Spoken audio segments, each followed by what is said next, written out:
जय हिंद दोस्तों। आज से हम लोग लगातार 10th क्लास के मैथ का ऑब्जेक्टिव क्वेश्चन को सॉल्व करेंगे। जिस ऑब्जेक्टिव क्वेश्चन को हम लोग सॉल्व करेंगे वो टोटल ऑब्जेक्टिव क्वेश्चन आलोक पब्लिकेशन के ऑब्जेक्टिव सॉल्व पेपर होगा। तो आप आलोक पब्लिकेशन के ऑब्जेक्टिव क्वेश्चन का बुक खरीद करके उसको सॉल्व करिए। हम लोग सबसे पहले स्टैटिक्स का क्वेश्चन को देखेंगे, यानी सांख्यिकी का क्वेश्चन को देखेंगे, जिसमें 1 नंबर क्वेश्चन में दिया हुआ है कि 6 4 3 6 4 3 4 6 5 तथा x का बहुलक हो सकता है। यहाँ पे सबसे पहले हम देखेंगे कि कौन संख्या कितना बार दिया है। तो यहाँ पे देखिए तो 6 1 है, 2 है, 3, यानी 6 की संख्या 3 है। फिर यहाँ पे देख रहे हैं कि 4 की संख्या 3 गो है, तो 4 की संख्या फिर हम 3 लिख लिए। अब देखें तो यहाँ पे 3 की संख्या 1 2 है, 3 की संख्या यहाँ पे 2 है और 5 की संख्या 1 है, 5 की संख्या 1 है। तो बहुलक वह संख्या होता है जिसकी बारंबारता ज़्यादा होती है, यानी जो अधिक बार आया रहता है सभी संख्याओं में से, उसी संख्या को हम बहुलक मानते हैं। तो यहाँ पे एक और संख्या एक्स्ट्रा में दिया है x, यानी x के जगह पे इस सभी संख्या में से किसी एक संख्या को हम एक बार रख सकते हैं। तो यहाँ पे एक एक्स्ट्रा में x लिख लीजिए कि एक और एक एक्स्ट्रा में संख्या है। तो यहाँ पे देखिए तो 6 3 गो है, 4 3 गो है, 3 2 गो है, 5 1 है।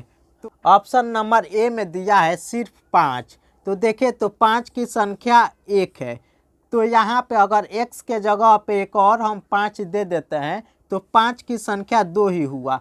तो ऑप्शन नंबर 1 गलत होगा, क्योंकि बहुलक उसी संख्या को कहते हैं जो अधिकतम बार आया रहता है। अब बी नंबर ऑप्शन में है 4 तथा 6 दोनों। ऑप्शन बी के अनुसार x के जगह पे 6 मान लेते हैं तो 6 की संख्या 4 हो जाएगा, तो 4 बहुलक नहीं हो सकता है, केवल 6 ही बहुलक होगा। अगर x के जगह पे 4 मानते हैं तो 4 की संख्या 4 हो जाएगा और 6 की संख्या 3 ही रहेगा। तो हम कैसे कह सकते हैं कि ऑप्शन बी नंबर इसका बहुलक होगा? नहीं होगा, क्योंकि ऑप्शन बी में 4 और 6 दोनों दिया है। अगर इसमें दे दिया रहता 4 बहुलक है या 6 बहुलक है तो उसको हम सही कर देते। तो यहाँ पे दोनों संख्या, इसके चलते यह बी नंबर ऑप्शन गलत है। ऑप्शन सी में है 3 तथा 6 दोनों, यानी 3 भी बहुलक होगा और 6 भी बहुलक होगा। तो यहाँ पे देखे तो 3 की संख्या 2 गो है और 6 की संख्या 3 गो है। अगर हम x के जगह पे 3 लिख देते हैं तो 3 की संख्या 3 हो जाएगा, 3 की संख्या 3 होगा और 6 की संख्या 3 दिया है और 4 की संख्या भी 3 दिया है। तो यहाँ पे हम 3 3 3 3 गो संख्या की बारंबारता 3 आ गया, तो तीनों संख्या को हम बहुलक मानेंगे, किसी दो संख्या को नहीं मान सकते हैं। तो ऑप्शन सी नंबर भी गलत होगा। ऑप्शन डी में दिया है 3 4 तथा 6 तीनों बहुलक है। यहाँ पे देखिए तो x के जगह पे 3 लिखे हैं, तो 3 की संख्या 3 आ गया, 4 की संख्या 3 आ गया, 6 की संख्या 3 आ गया। यानी संख्या 3 4 और 6 की बारंबारता 3 3 3 है। तो तीनों संख्या को हम बहुलक मान सकते हैं, क्योंकि तीनों संख्या की बारंबारता बराबर है। तो ऑप्शन डी नंबर इसका आंसर होगा।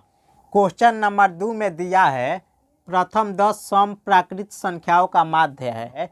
तो यहाँ पे सम प्राकृत संख्या लिखेंगे, यानी सबसे छोटा सम प्राकृत संख्या 2 हो गया, इससे बड़ा 4 6 8 10 12 14 16 18 20। देखे तो 1 2 3 4 5 6 7 8 9 10 10 गो सम प्राकृत संख्या हो गया। अब इसका माध्य निकालना है, यानी माध्य बराबर होता है चर मानों का योग बट्टा चर मानों की संख्या। तो इसमें सभी चर मानों को जोड़ेंगे तो देखे तो 2 + 4 + 6 + 8 + 10 + 12 + 14 + 16 + 18 + 20। अब 10 गो संख्या है तो बट्टा 10 करेंगे तब हम इसका माध्य निकाल सकते हैं, या इससे छोटी संख्या को हम ले करके देखते हैं। तो देखें तो क्वेश्चन में दे दे कि प्रथम 3 सम प्राकृत संख्याओं का माध्य, सम प्राकृत संख्याओं का माध्य ज्ञात करें। तो सम प्राकृत संख्या 3 लिखेंगे, यानी 2, 4, 6। प्रथम 3 सम प्राकृत संख्या हो गया, इसका माध्य बोलेगा तो देखिए तो चर मानों का योग बट्टा चर मानों की संख्या होता है, यानी 2 + 4 + 6 करेंगे। संख्या 3 गो है तो बट्टा 3 करेंगे। अब जोड़िए तो 2, 4, 6, 6, 6, 12, 12 बट्टा 3 बराबर 4। विषम संख्या में जब सम संख्या देता है तो बीच में जो सम संख्या पड़ता है वही माध्य होता है। तो देखिए तो 3 गो प्रथम सम संख्या बोला है तो बीच में 4 आया है और इसका माध्य भी निकाले हैं तो 4 हुआ है, यानी विषम संख्या के रूप में बोल देगा सम संख्या, तो बीच में जो संख्या पड़ेगा वही माध्य होगा। बोल देगा कि प्रथम 6 सम प्राकृत संख्याओं का माध्य ज्ञात करें। प्रथम 6 सम प्राकृत संख्याओं का माध्य ज्ञात करें। तो प्रथम 6 प्राकृत संख्या जब हम लिखेंगे, प्रथम 6 सम प्राकृत संख्या लिखेंगे तो 2, 4, 6, 8, 10, 12, यानी 6 गो सम प्राकृत संख्या लिख दिए।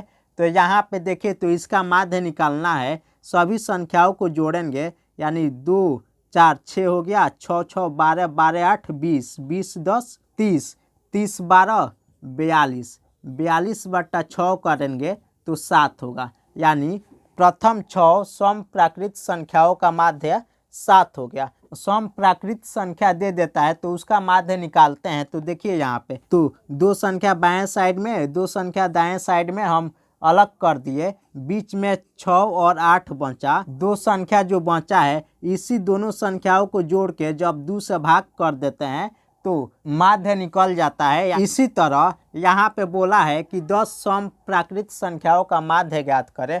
तो यहाँ पे 10 गो सम प्राकृत संख्या हम लिख दिए हैं। तो देखिए 10 गो लिख दिए हैं तो 4 गो बाएं साइड में छांट देंगे और 4 गो दाहिने साइड में छांट देंगे। बीच में 2 गो संख्या बच जाएगा सम, जिसमें 10 होगा और एक 12 होगा, यानी यही दोनों संख्याओं को जोड़ के बट्टा 2 करेंगे तो इसका माध्य ज्ञात हो जाएगा, यानी 10 + 12 बट्टा 2 बराबर 22 बट्टा 2 करेंगे, यानी 22 बट्टा 2 11 बार में कटेगा। यानी हम कह सकते हैं कि प्रथम 10 सम प्राकृत संख्याओं का माध्य 11 है। तो ऑप्शन सी नंबर इसका सही आंसर होगा।